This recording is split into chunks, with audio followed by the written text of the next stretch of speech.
Hey y'all, and welcome back to another episode of Living Free Joyfully. I am your host, Kim McCauley, and thank you for tuning in today. If this is your first time tuning in, here we discuss 5 aspects of making a person intentionally whole, right? We discuss faith, we discuss fitness, we discuss finances, fun, and love. So today, I want to discuss the financial aspect of becoming whole and talk about becoming financially whole. So, thank you for tuning in. So, I want to start with a small story time, just a mini one, and tell you about my financial journey and what led me to wanting to become financially whole as opposed to financially free.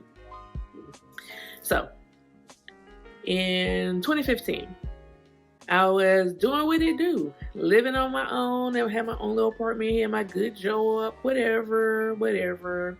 And then my church offered Dave Ramsey's Financial Peace. At that point, I had, my car note, I had credit card bills, student loans, rent, life bills. Just bills. And at that time, I was under the assumption that I would always have bills, right? You just get a little monthly payment you can afford, and that's that, right? So, I started Financial Peace summerish 2015. And so, if you're familiar with Dave Ramsey, he is really stringent, really tight, right? He is very focused on becoming debt-free. Debt freedom is the number one goal in that program. And it's called Financial Peace because you get the peace of God once you are, not having to pay all these bills every month. So from that program, I got that it's the myth that I have to have a bill all the time. Like, I don't have to have a bill. I don't have to have a car payment. I don't have to have a furniture payment. I don't have to have, payments on everything. I can save and then just pay it off, right? Or buy it in full. So I was like, okay. So from that program, I was inspired to get out of debt. And so I don't remember how much debt I had. It's written down somewhere, but I don't remember how much debt I had. But I, went home after the program was over and I cut up all my credit cards. I think I had like 12 or so at the time. I had a lot of credit cards. And then I cut them up, canceled them all except one. Because at that time I was taking trips with my job and they would reimburse me. And I was like, that ain't coming out of my account. And I put this on this credit card. So I canceled all but one. And then I paid off my debt. And then in 2016, when my lease was over, I moved back in with my parents to save even more debt. To pay down my debt even further and then to save for a house. And so around 2017, I think I paid off everything, like my car, my credit cards, not my student loans. That's going to be another discussion for another day because, we're going to see. We're going to see about them things. But I paid off my credit card debt, all my consumer debt, right? My credit cards and my car. And I think I paid off one student loan, Sally Mae, because Sally Mae be getting annoying with them calls. But I paid that off, right? And then I moved in with my parents, which I realized is a privilege that my parents allowed me to move in with them, right? And not pay any rent for basically 3 years. So I could stack to buy a house and then finish paying off my debt. So 2019, September, I was able to buy my townhouse that I currently live in. And I had to save the money to have a down payment and all that stuff and to move. And so in 2020, which is 6 months later, we all know what happened, right? But first, I lost my job. March of 2020, and then I'm sitting here like, I just bought a house. The pandemic, it was just kind of news, but it wasn't like full blown like it is now, or it was then and still is now. And so I was like, oh my God. But then luckily, thank God, praise God, such a provider. A week later, I got a job paying double. And, I was able to sustain the lifestyle, keep the house, all that stuff. And so, which I also realize is privilege. Not everybody gets that chance, right? I got back in debt because I bought a house. And because I used up a lot of my money buying the house. And I didn't realize how many expenses there were when you buy a house. All the inspections, the extra gas I was using just driving around myself looking at houses, the time I was taking off of work to do these things and that thing, it added up, right? Putting up, not to count all the fees, the closing costs, the pay this person this, pay that person that. Just way more money than I accounted for. So when you're doing your house buying process, make sure you count up all the costs. I thought I counted up the costs, but not all of them. Make sure you count up all the costs. Okay. So then I bought a house. I had furniture, but not enough to fill a house. So I went into debt. I opened up 2 more credit cards. So now I have 3. And I got into debt. And then the pandemic hit, right?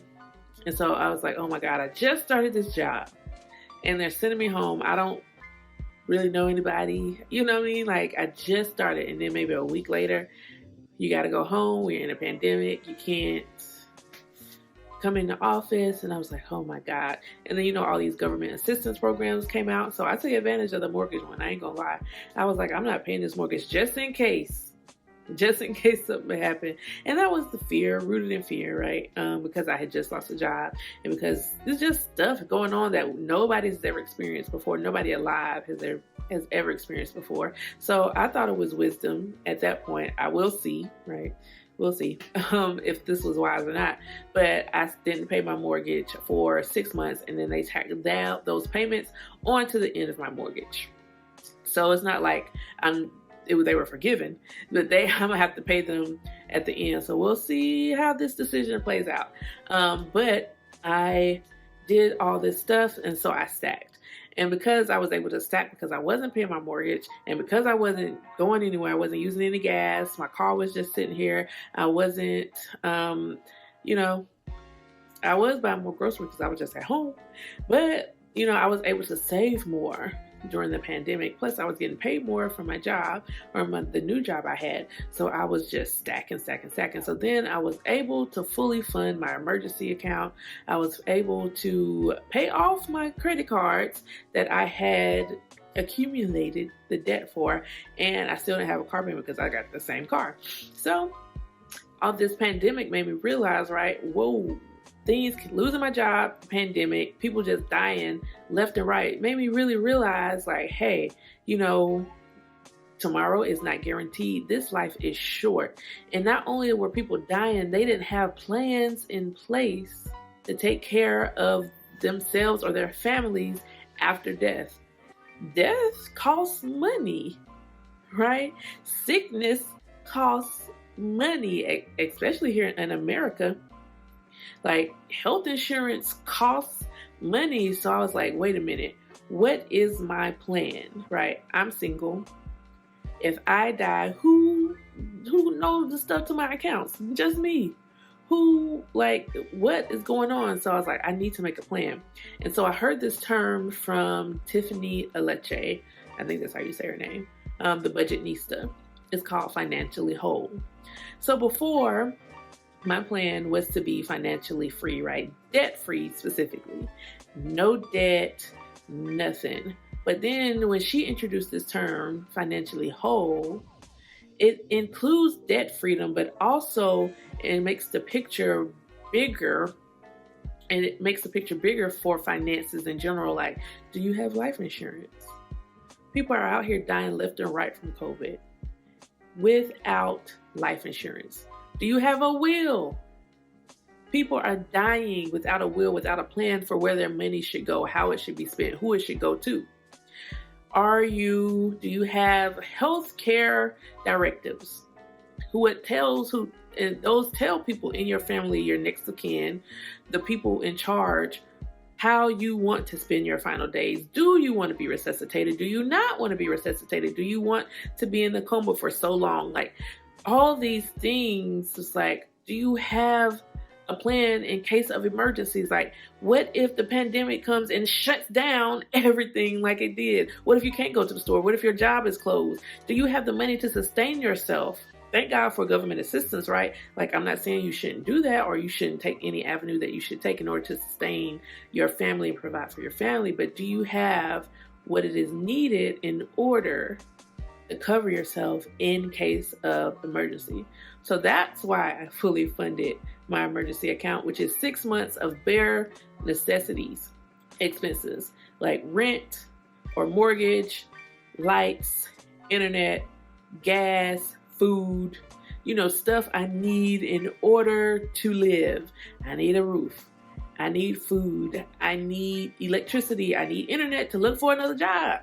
I need these things in order to live. Like, so all the other extra stuff getting cut out. I don't need Netflix. I don't need Hulu. I don't need my phone plan going down to the minimum. Stuff like that. It only covers the bare necessity expenses. And so I got some life insurance, right? And I put the beneficiaries and I notified them, like, here's my plan, gave them the papers. I paid off my credit card debt because I just don't want to be in debt. Still didn't pay off my student loans, and they were in forgiveness or forbearance or deferment or whatever they were in during the pandemic, and I think they still are. And I have been making payments to pay down the principal though, but that's another discussion, like I said, for another time. But, I need to get these things in place. I will. And especially for my folks out there who are like me, who are single, or anybody for real, like, do you have a plan to tell your money where to go after you die? I want to avoid the probate process. I want, whoever, my parents, my sister, if I'm not married by the time I die, I want them to be able to take full benefit of the things I stacked up here in life, right? I don't want them to have to pay court costs, and I don't want them to have to pay estate taxes, and I don't want them to have to pay all these things. And because you might have stacked up, right? You might be on your way, but do you have a will so that or do you have trusts in place? Do you have all these things in place so that your money can pass down to the next generation and they can take full advantage of it, right? And I know, especially as Black people, it's very uncomfortable to talk about these things. So I had to bring this up with my parents, like, what is the plan, right? Because my parents had COVID. My dad had it so severely that he was on the respirator in the ICU, right, for 2 weeks, right? And I was like, hey, it could have took him out of here. What is the plan? Do you have a will in place? Do you have a trust in place? Do you have healthcare directives? Do you have a living will? Like, what do you have? Because I don't know what your wishes are. I don't know what you would want. Like, and my mama wasn't in a place to make decisions. She had COVID too. She wasn't in the place to make the decisions. Should stuff have went down, right? And so, I know it's very uncomfortable, and I know it's even a little bit morbid to talk about your death and what should happen with your stuff after death. But if we don't have these uncomfortable conversations now, if we don't become financially whole now, how much more uncomfortable will it be after you are gone? How much more stress and grief and pain will your family and friends bear having to start a GoFundMe account to pay for your funeral, to pay to put your body in the ground or to be cremated or whatever, right? Do your friends and family even know your wishes concerning that? Do you want to be buried? Do you want to be cremated? These are conversations that we have to have. And that is what financially whole means, instead of being just financially free, which I equate with just being debt free, which is a fantastic goal, which we should all strive for, because the Bible says we should owe no man nothing. We should owe a man anything but love, right? Owe no man nothing but love. But what we do need, we need some healthcare directives. We need a living will. We need some life insurance, y'all. Some life insurance. And it's not that expensive per month. And I know I know this is a place of privilege, right? I know not everybody can afford to do all these things, and I'm not telling you to do all of them at once. And I'm not telling you have to go to a lawyer or to somebody expensive to do what you can do. A Google search of the estate laws in your state. You and a group of friends can get together and decide, write it down, make sure it's legal. You can get it notarized, whatever. You can file it with the court. Find out ways to avoid probate. Like, if you can get a lawyer, please do, because they'll be more experienced and know what to do with your finances and how to direct you to do with your finances. If you can get a financial advisor, like, are you get one? Are you saving for retirement? Like, I know a lot of us are just existing day to day, living paycheck to paycheck. Is that what you truly desire? Is that what you want for your life? You know, like, what are some ways that you can stop doing that and start living another type of life? And I know it's not always that easy. I know it's not like, oh, but you just got a job paying double. Oh, but you were able to stay with your parents rent free for 3 years and stack. I was, and I'm eternally grateful. And I realize that it's such a privilege and an honor that not a lot of people will be able to do. But what can you do? Can you get a roommate? Can you cut down on eating out? And I'm not telling you to stop your joy. I'm not telling you to not get a latte, but I am saying, hey, where's your money going? Do you know where it's going? Or is it just running away from you and you looking at your bank account like, what happened? Right? Are you able to save $1 a day? Are you able to save $2 a day? Like, just start somewhere. We have to become, especially us, Black people, single people, women, people with children, we need to be able to become financially whole. And we have to start somewhere. And I know it's not easy. I know investing is scary, because it is. I know it's not comfortable talking about these things, but we have to have these conversations, especially in our community, if we want our legacies passed down correctly, if we want to build community, if we want to build generational wealth, right? That's a term going around now, generational wealth, right? You're going to be the first millionaire in your family. Well, how are you going to do it? And even if you do achieve that million or become a multi-millionaire, even billionaire, how are you going to avoid the taxes, the death tax, the estate tax, the court fees, all that stuff, so that your cherries, your heirs can take full advantage of that multi-millionaire status, right? So they don't have to work as hard as you did, or they can work even harder, right? They can pursue their passions. They don't have to do exactly what you did because you already laid the foundation. We're a generation of wealth builders. We're a generation of entrepreneurs. We're a generation of people who are looking to live a better life than the previous generations. And we thank God for them, that they have made strides and made steps and opened doors and knocked down barriers. But we have to do the same thing for the next generation so that they can have an easier path, so that they can do better too. So make sure you become financially whole. And I know this was kind of a heavy episode, not as fun and joyful, but how can we be free? How can we be fun? How can we be joyful if we out here not living like God has told us to, and then we die and all these things are happening? Like, our family can't even afford to bury us. Our family can't afford to give us the proper funeral that we deserve, right? That's part of joy too, being able to say, hey, I have secured enough within my family, within myself, to say, y'all don't have to worry about that. They're already going to be going through enough as it is, right? They just lost someone they loved. Just so give them the gift of not having to worry about that. And so we're going to talk about this more, specifically probably healthcare directives and wills and retirement. Big thing. Because I ain't trying to work forever. And I'm also trying to live at my current lifestyle or above it when I'm retired. So we're going to talk more about all that stuff in upcoming episodes, because there are 5 aspects to a whole person. At least those are the 5 aspects we discuss here. So I love all y'all. And I hope you have a wonderful, wonderful day. And don't forget to like, share, and subscribe. And I will see y'all later. Bye.